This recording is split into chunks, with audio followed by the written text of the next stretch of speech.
नमस्कार, जनमत हरियाणा में आपका स्वागत है। मैं हूं कमलकांत। आज हमारे साथ जुड़े हैं वैद्य जी। अ, अ, वैद्य जी जो हैं वो अहीरवाल के एक्सपर्ट हैं और अ, महेश वैद्य अपना पूरा नाम लिखते हैं। उनसे हम बात करेंगे जो साउथ हरियाणा की या अहीरवाल की 11 सीटें पड़ती हैं महेंद्रगढ़, रेवाड़ी और गुड़गांव जिले में। वहां पर क्या स्थिति चल रही है, इनसे ज्यादा वहां की स्थिति के बारे में कोई इंडिपेंडेंटली एक्सप्लेन नहीं कर सकता है। तो महेश वैद्य जी के पास चलते हैं। महेश जी, आपका बहुत बहुत स्वागत है हमारे शो में। धन्यवाद कमलकांत जी। सर, ये महेंद्रगढ़ से स्टार्ट करते हैं। सबसे पहले ही जो है वीआईपी सीट है अहिरवाल मेरे की, विचार से अटेली। मेरे विचार से मैं पूरे के पूरे 11 के बारे में पहले बता दूं कि जी विहंगम दृष्टि 11 पर डाल करके फिर जिला वाइज आप पूछ लेना, मैं बता दूंगा आपको। जी, कमलकांत जी, बताइए सर। जो जी आपने अहिरवाल के 3 जिलों के नाम लिए हैं, जी तो पहली बात तो यह है अभी उसका नाम जो है गुड़गांव की बजाय गुरुग्राम है। जिला जी गुरुग्राम है, विधानसभा क्षेत्र का नाम गुड़गांव है, लोकसभा जी क्षेत्र का नाम गुड़गांव है। तो एक जी तो ये स्थिति स्पष्ट हुई। और अभी जी गुड़गांव विधानसभा से लेकर के नांगल चौधरी विधानसभा क्षेत्र तक हम बात करेंगे आपसे। और जी आप जो जानना चाह रहे हैं तीनों जिलों की, वो मैं बताऊंगा। तो पहले हम पूरे अहिरवाल की एक विहंगम दृष्टि डाल करके अगर देखें, तो अहिरवाल के बिल्कुल। 3 जिले भाजपा के गढ़ माने जाते थे। 2014 जी में यहाँ पर पूरी की पूरी 11 सीटें भाजपा को मिली थी और जी 2019 में यहाँ से 8 सीटें भाजपा ने जीती थी। तो पिछली जी बार का और उससे पिछली बार का 2014 और 2019 का जब हम मुकाबला देखते हैं, उसकी जी तुलना में स्थिति थोड़ी बदली हुई है।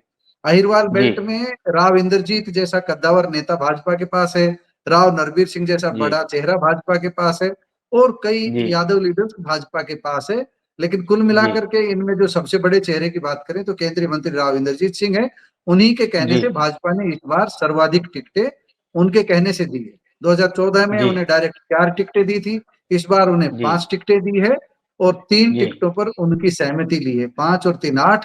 जो 3 टिकटें बची, बादशाहपुर, महेंद्रगढ़ और नांगल चौधरी, ये तीनों टिकटें पार्टी ने अपनी मर्जी से दी है। 3 टिकटों जी पर राव की सहमति ली है और 5 टिकटें जी राव इंद्रजीत को सीधे दी है कि आप किसी को दे लीजिए। तो राव ने अपने समर्थक उन पर उतारे। जी तो गेंद भाजपा ने राव इंद्रजीत के पाले में डाल दी है कि आप जी राव साहब इन सीटों को जिता करके लाइए।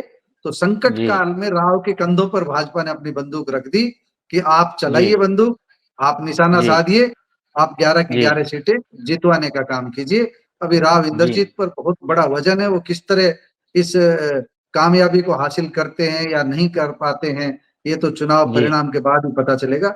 लेकिन मैदान जी में एंटी राव, प्रो राव, राव बनाम हुड्डा, कई तरह के नारे गूंज रहे हैं। और हम कह सकते जी हैं कि फिलहाल जो अहीरवाल की जो 11 सीटें हैं, इसमें मैच जी 50-50 का लग रहा है। जी क्या परिणाम जी आएंगे ये समय बताएगा। अब आप जिले वाइज मुझसे जो पूछेंगे मैं आपका जवाब दे दूंगा। जी, सबसे पहली सीट लेते हैं महेंद्रगढ़ की, जहां पर अटेली से उनकी बेटी जो है राव इंद्रजीत की पहली बार मैदान में उतर रही हैं। आरती सिंह राव लिखती हैं। उनका मुकाबला अनीता यादव से है और बीएसपी के ठाकुर अतरलाल भी यहाँ मजबूत लगते हैं। आपका क्या कहना है, यहाँ फाइट किस किस में है, कोई कमलकांत और जी, खिलाड़ी भी है? कमलकांत जी, आरती जहां से चुनाव लड़ रही है अटेली से, आप पूरे जी अहिरवाल की इसको हॉट सीट कह सकते हो, हरियाणा की भी जी चर्चित सीट कह सकते हो। क्योंकि राव जी इंद्रजीत सिंह की बेटी यहाँ से चुनाव लड़ रही है और पहली जी बार वह चुनाव मैदान में उतरी है। 2 बार पार्टी जी ने उनकी बात नहीं मानी, इस बार जी पार्टी ने उनको टिकट दी है, उनकी बात मान ली जी गई है। तो जी आरती सिंह राव का मुकाबला कांग्रेस की अनीता से भी है और बसपा के ठाकुर हम्म, अतरलाल से भी है। ठाकुर जी अतरलाल पिछली बार जब चुनाव लड़े थे, उन्होंने 30,000 से अधिक वोट लिए थे, शायद 33,000 होंगे और उससे भी जी ज्यादा हो सकते हैं। फिक्स आंकड़ा आप देखना, पाठक भी, आपके जी दर्शक भी देख जी लेंगे। जी तो ठाकुर जी अतरलाल भी एक मजबूत चेहरा है। लेकिन मैं जी जहां तक समझता हूं कि अंततः जब तक चुनाव नजदीक आएगा तो आमने सामने का ही मुकाबला धीरे धीरे ये सिमटेगा। जो ये जी आमने सामने में जो 2 ध्रुव सामने दिख रहे हैं आरती के, और चौथा ध्रुव जी भी जो है वहां पर पहुंचे हैं, जजपा ने भी आयुषी राव को टिकट दी है वहां पर ना। लेकिन जो मैं जी समझता हूँ मुकाबला 2 कोणीय ही रहने वाला है। त्रिकोणीय हम कह सकते हैं कि ठाकुर अतरलाल को मजबूत मान सकते हैं और अनीता को भी इस समय। तो आरती जी राव इस समय इन दोनों में से किससे आरती राव की टक्कर होगी, इसको लेकर के हमें थोड़ा इंतजार करना चाहिए। आरती राव की जी स्थिति दो तरह से हम देख सकते हैं। जो एंटी राव जो पूरे के पूरे चेहरे हैं वो लेकर के पूरे जी अहिरवाल के वो पहुंच चुके हैं जी आरती राव को चुनाव हरवाने के लिए। और जो राव जी इंद्रजीत के समर्थक हैं वो राव की हम्म, चौधर का नारा देकर के, राव की ताकत का नारा देकर के आरती राव को जी सबसे अधिक वोटों से जिताने के लिए गांव गांव जी घूम रहे हैं, गांव गांव पहुंच चुके हैं। मुकाबला बड़ा जी रोचक होने वाला है। आरती जी लंबी जीत के लिए लड़ाई लड़ रही है और उनके विरोधी जी उनको हराने के लिए लड़ाई लड़ रहे जी वैद्य जी, आगे बढ़ने से पहले मैं एक सवाल आपसे पूछना चाहूंगा। हमेशा हैं। मुझे इसकी उत्सुकता रहती है कि राव इंद्रजीत का कितना वोट है यादवों के अंदर, कितने परसेंट वोट आप मानते हैं? जो यादव 100 हैं तो उनमें से कितने लोग जो हैं वो राव इंद्रजीत के कहने पर वोट डालते हैं या उनसे इन्फ्लुएंस रहते हैं? मैंने एक सर्वे भी किया था, तो उसके भी रिजल्ट मैं आपको बताऊंगा। आपकी नजर में क्या है स्थिति? देखिए देखिए कमलकांत जी, जब हम ये सवाल करते हैं कि कितना परसेंट यादव उनको देते हैं, जब हम जी यादवों की बात करते हैं तो राव इंद्रजीत जब मुख्य धारा की पार्टी में रहते हैं, जिस पार्टी के सत्ता में आने की संभावना रहती है, तब उनके जी साथ देने वाले यादवों की संख्या बढ़ जाती है। तब वो यादवों जी की संख्या 50+ हो जाती है। जब राव ओके इंद्रजीत ऐसी पार्टी में रहते हैं जिस पार्टी का विदाई का वक्त आ चुका हो, उस समय जी उनके समर्थकों की संख्या घट जाती है। इस समय जी अहिरवाल में जो मैच में 50-50 का बता रहा हूं, तो इस समय जी जो आप ये मान सकते हो कि जो राव के अपने समर्थक हैं वो 50% राव के अपने समर्थकों को आप कह सकते हो, प्लस में जो भाजपा के साथ जुड़ चुका यादव है वो भी समझ जी सकते हो। अहिरवाल में जो भूपेंद्र सिंह हुड्डा के खिलाफ रहने वाले यादव हैं उनको भी आप जी राव इंद्रजीत के पक्ष में मान सकते हो। तो लगभग कितने परसेंट हो जाएंगे ऐसे लोग? तीन तरह आप के ये यादव मानिए ना, बताए पर आपने। आप इसको परसेंटेज से मत तोलिए। आप ये समझ जी लीजिए यादवों में 50% पैठ आज भी राव इंद्रजीत की है। जब जी पार्टी का जो सामने जो पार्टी वो उस पार्टी में रहते हैं जिस पार्टी की ताकत रहती है, तब 50% है। अगर राव को जी जो निर्दलीय कर दिया जाए, किसी दल से अलग कर दिया जाए, तब ये संख्या कम हो जाएगी। जी अभी तो वो बीजेपी से जुड़े हैं। आपने तीन तरह के बीजेपी से यादव जुड़े हैं बताए। तो 50+ उनके साथ चलेंगे। और जी पार्टी जितनी मजबूत होगी उस हिसाब से पार्टी के जो जुड़े हुए यादव हैं वो उनके साथ चलेंगे। जी एक सवाल और भी है, वो मैं बाद में पूछता हूँ आपसे। महेंद्रगढ़ की जी। क्या स्थिति मानेंगे? वहां बीजेपी ने अभी नया कैंडिडेट दिया है, रामविलास शर्मा जी को वहां से हटा दिया वो है, खास तो वहां बात नई ये है जो स्थिति नया बन। कैंडिडेट है, बीजेपी ने जो जी नया कैंडिडेट दिया है कंवर सिंह यादव जी का, वो जी रामविलास शर्मा के ही, आप उनको एक किस्म से ये कह सकते हो, उन्हीं के साथी कह सकते हो। लेकिन रामविलास अच्छा। शर्मा की टिकट काटी है तो उनकी नाराजगी स्वाभाविक है। लेकिन मैं महेंद्रगढ़ हम्म, के गांव में गया था, मुझे कंवर सिंह जी यादव के प्रति नाराजगी नहीं नहीं नजर आई। लेकिन जी सबसे बड़ी बात यह है कि उनके सामने जो चेहरा है राव दान जी सिंह का कांग्रेस का, वो बहुत जी मजबूत है, बहुत ताकतवर है, जी कमजोर नहीं जी है। वो बताया जा जी रहा है कि कांग्रेस सत्ता में आ रही है, यहाँ भाजपा को जी जिताने का कोई फायदा नहीं होगा। तो इस नारे का जी भी वहां असर पड़ रहा है। हालांकि भाजपा जी समझाने का प्रयास कर रही है कि सत्ता में जी हम आ रहे हैं, कांग्रेस जा जी रही है। लेकिन जी भाजपा कितना समझा पाएगी ये समय बताएगा। तो कंवर सिंह को हम कमजोर मान करके नहीं चल रहे हैं। वहां पर रावदान जी सिंह और कमल सिंह, रावदान सिंह और कंवर सिंह यादव के बीच कांटे का मुकाबला आज के दिन कह सकते हैं। आमने सामने की फाइट है। आमने सामने की फाइट है। और जी अभी मैं अटेली और महेंद्रगढ़ हो चुका, अभी मैं आपको अगली जो है नांगल चौधरी की बात बताते हैं। जी भाजपा जिस सीट को कल तक सबसे क्लियर मान रही थी कि वहां पर जी राव अभय सिंह को ही उन्होंने तीसरी बार उतारा है, भारतीय जनता पार्टी ने, सिंचाई राज्य जी मंत्री है, तो जी भाजपा इस सीट को बहुत आसान मान रही थी। लेकिन जी समय का चक्र देखिए, जाति का गणित ऐसा हुआ है कि अब जी वहां पर कांटे का मुकाबला माना जा रहा है, आमने सामने की टक्कर मानी जा रही है। और हाँ, अभय सिंह यादव के ही परिवार से विनय यादव जो टिकट की दौड़ में थे, वो भी हाँ, कांग्रेस की तरफ जो है, कांग्रेस उम्मीदवार की तरफ झुके हुए हैं। तो आप देख जी सकते हो कि जो कांग्रेस की जो मंजू चौधरी है वो पूरी जी तरह टक्कर देने की स्थिति में आ गई है। तो अभय सिंह जी के सामने जो माना जा रहा था कि मुकाबला नहीं होगा, तो मुकाबले का जी पहलवान कांग्रेस ने तैयार कर दिया है वहां भी। तो सीट वहां आमने सामने की है, 50-50 माना जाए इसे? हाँ, अभी मुकाबला 50-50 माना जाए। अहिरवाल जी के पूरे में ही अगर हम माने तो आज के दिन 4 सीटें भाजपा थोड़ा अपर हैंड पे है, 2 सीटों जी पर कांग्रेस अपर हैंड पे है और 5 जी सीटों पर टक्कर है, 50-50 का मैच है। नांगल चौधरी की जी सीट को आप उसी श्रेणी में रख सकते हो, 50-50 के मैच के अंदर। एक जी। नारनौल अगली सीट सीट बचती की। है यहाँ पर, जी जी एक नारनौल जी सीट सर बचती है बोलिए। महेंद्रगढ़ जिले में। नारनौल जी में जो पूर्व मंत्री ओम प्रकाश यादव को भाजपा ने उतारा है, राव इंद्रजीत सिंह के खास हैं, उनके चहेते हैं। राव इंद्रजीत जी सिंह की रिकमेंडेशन पर ही उन्हें टिकट मिली है और कांग्रेस जी ने उनके सामने राव नरेंद्र सिंह को उतारा है। राव नरेंद्र सिंह पहले हम्म, अटेली से चुनाव लड़ चुके थे। राव नरेंद्र जी सिंह इस बार नारनौल से मैदान में है, तो जी अटेली से टिकट मांग रहे थे। राव जी नरेंद्र सिंह उनके सामने है, तो यहाँ पर जो है जी हम मुकाबला देख सकते हैं, आमने सामने का ही रहेगा।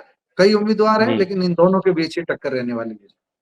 जी। यहाँ पर भी 50-50 माना जाए। देखो, 50-50 कह सकते हो, जब आमने सामने की टक्कर है तो। जो जी यहाँ पर भी 50-50 है। चलते हैं। ओम प्रकाश के प्रति नाराजगी कम है। ओम प्रकाश अच्छा। के बारे में ये कहा जाता है कि इस सज्जन ने किसी का भला नहीं किया तो किसी का बुरा भी हम्म, नहीं किया, ये उनके जी पक्ष में है।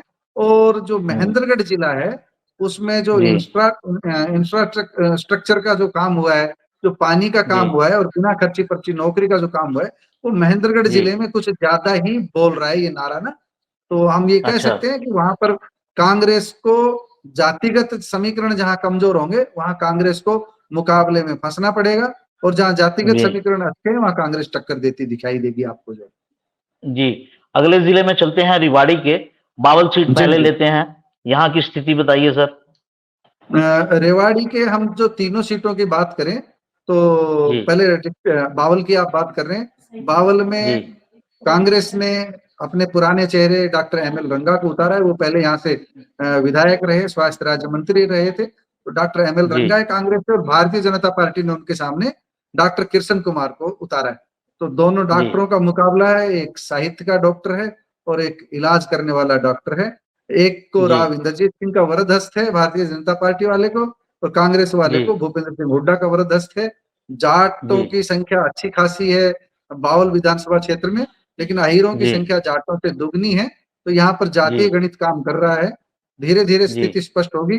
बावल को आप कांटे के मुकाबले की सीट कह सकते हो, दोनों आमने सामने में यहाँ जी उलझे हुए हैं। 22 सितंबर जी को राव इंद्रजीत डॉक्टर कृष्ण कुमार के पक्ष में जनसभाएं करने जा रहे हैं, 4 जगह वो जाएंगे। जी तो माना जा रहा है जी राव इंद्रजीत जैसे जैसे जो आगे बढ़ेंगे बावल में, जितना समय जी देंगे उतनी स्थिति डॉक्टर कृष्ण कुमार की मजबूत होगी। और राव इंद्रजीत समय कम दे पाए, ज्यादा समय उनका आरती के लिए लगा रहा या जी कौशली के लिए लगा रहा, जी तो डॉक्टर जी रंगा भी बहुत मजबूत स्थिति में, उन्हें कमजोर आंकना जी भूल होगी। जी। अगली सीट की बात कर लेते हैं, कोसली सीट की। यहाँ पर भी जी। बीजेपी ने एक नया दांव खेला है। नाम भी नहीं इनका सुना गया था, अनिल अनिल दाहिना। यादव दहीना।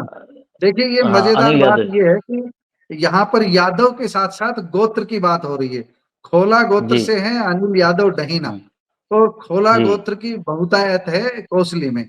मैं अच्छा। जातिवाद के, गोत्रवाद के, इन सब के खिलाफ हूँ, लेकिन समझाने के लेकिन लिए चुनाव दर्शकों को उसी पे मुझे लड़ा, सहारा लेना पड़ चुनाव रहा है। भी उसी पर ही लड़ता जाता है चुनाव उसी बीजेपी। पर लड़ा जा रहा है। तो अभी वहां हाँ पर हम जो स्थिति देखते हैं, एक तरफ तो अनिल यादव डहीना है और दूसरी तरफ जी तो पूर्व मंत्री जगदीश यादव है। जगदीश जी यादव एक ऐसे शख्स हैं जिनका व्यक्तिगत जनाधार है कोसली में, और वो जी ताकतवर लीडर गिने जाते हैं कोसली में। तो ताकतवर जी लीडर के सामने भारतीय जनता पार्टी ने एक नया चेहरा उतारा है। उस नए चेहरे की ताकत ये बन गई है कि जो कांग्रेस से राव यादवेंद्र थे, राव इंद्रजीत सिंह जी के छोटे भाई, उनके चुनाव जी लड़ने की संभावना थी, उनकी जगह जगदीश यादव को दी गई। दोनों की ही संभावना थी, लेकिन राव जी यादवेंद्र को इस बार जो भूपेंद्र सिंह हुड्डा ने टिकट नहीं लेने दी, जगदीश यादव जी को टिकट दिलाई गई है। और जी ये भी कह सकते हैं कि ऊपर से जो सोचा गया, सर्वे में जो सोचा गया, तो जगदीश यादव टिकट जी लेकर आए। तो राव यादवेंद्र जी सिंह इन दिनों चुप बैठे हुए हैं। तो राव जी यादवेंद्र की चुप्पी का मतलब है भाजपा उम्मीदवार की मदद। तो जो भाजपा जी उम्मीदवार की मदद हो रही है, जो रामपुरा हाउस का जो पुराना वोटर है, वो एकजुट जी हो गया है जगदीश यादव के खिलाफ। इसलिए वहां आमने सामने का रोचक और कांटे का मुकाबला हो गया है। परिणाम भी बहुत रोचक होंगे। जी। ओके।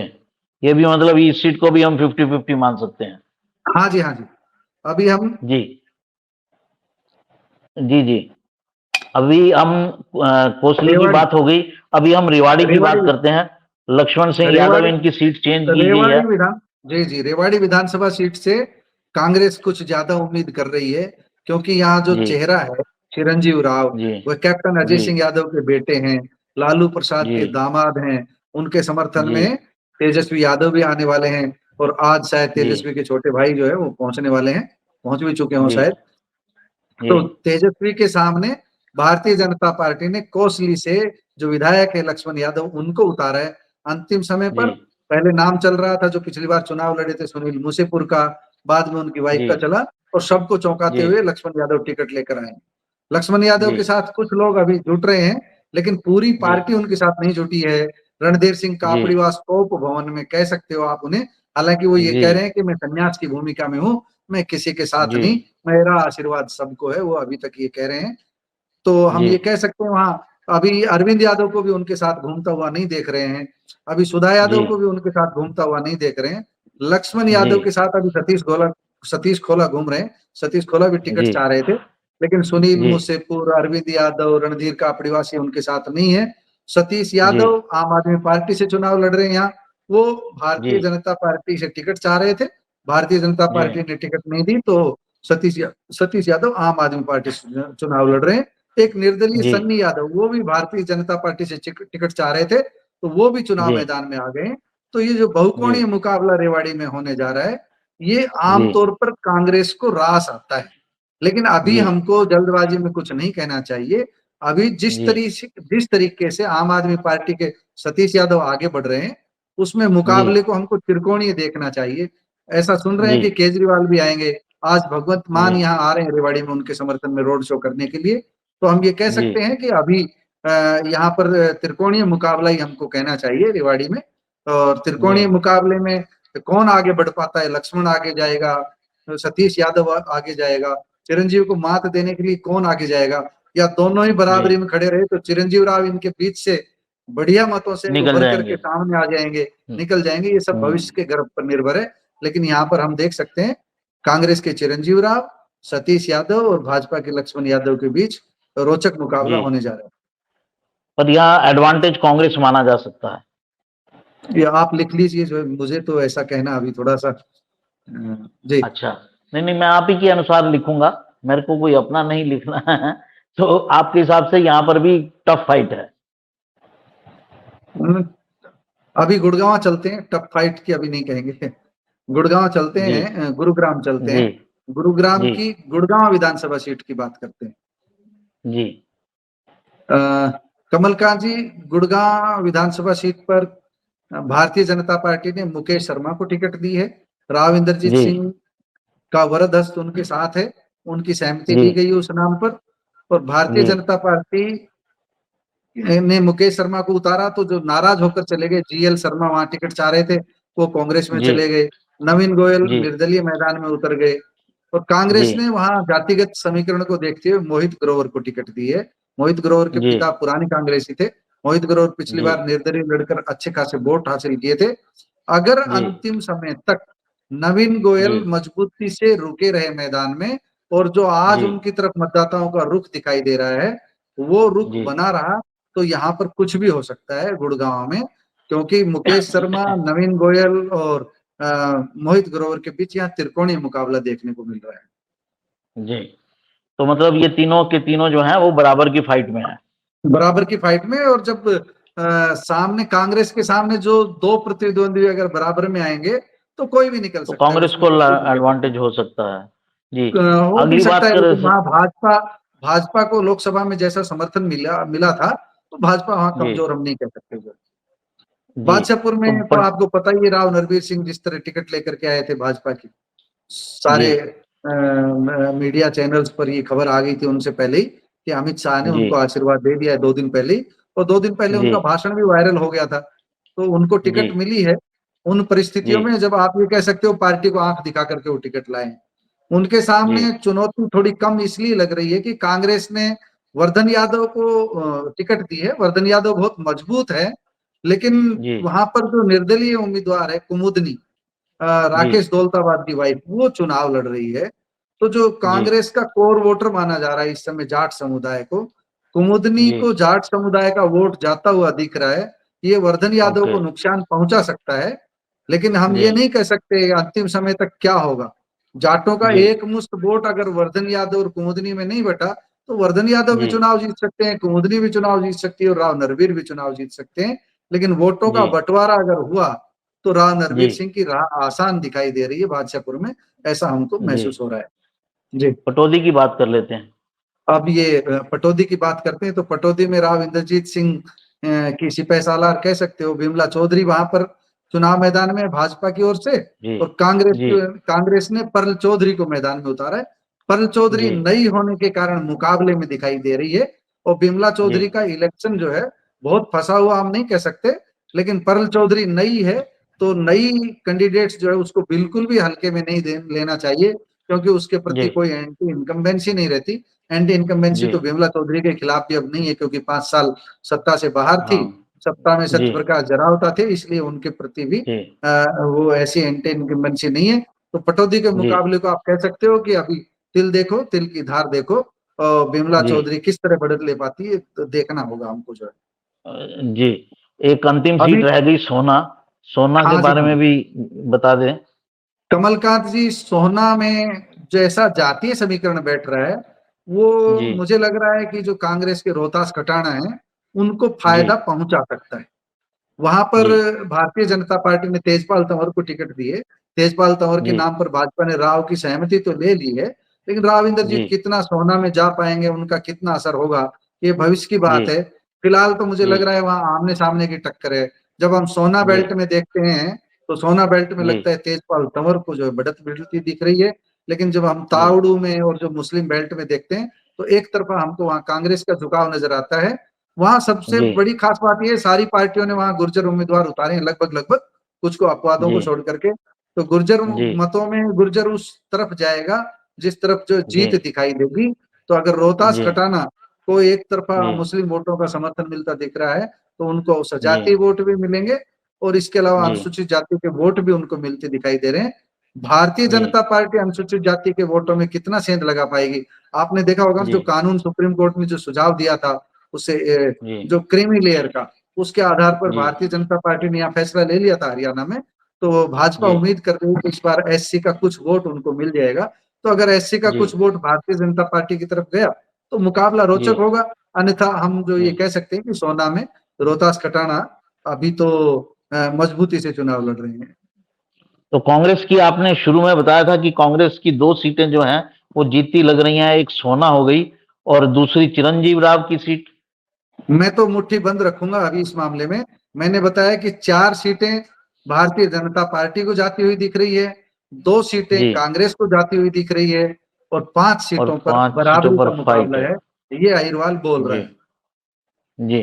तो वो सीटें आप आइडेंटिफाई नहीं करेंगे, खाली एक मोटा मोटा अभी नंबर आपने दिया। अभी हमारा नैतिक दायित्व नहीं है, हमको नहीं करना चाहिए, और हमारी जी बोली से, हमारी भाषा से, हमारी बॉडी लैंग्वेज से जो समझेंगे समझ जाएंगे। कमलकांत जी समझ गए होंगे, पुराने पत्रकार हैं आप जो। जी जी जी जी जी। ठीक है, आपका बहुत बहुत धन्यवाद, आप हमारे साथ जुड़े। आपसे फिर कभी धन्यवाद आपको कमलकांत परेशान करेंगे। जी। दर्शकों, आपका भी बहुत बहुत धन्यवाद, आप जुड़े। नमस्कार। हरियाणा की हर राजनीतिक खबर के विश्लेषण के लिए हमारे चैनल जनमत हरियाणा को लाइक, शेयर और सब्सक्राइब करना ना भूलें। साथ ही बेल आइकन को भी प्रेस कर लें ताकि हर वीडियो की अपडेट आप तक पहुंचती रहे।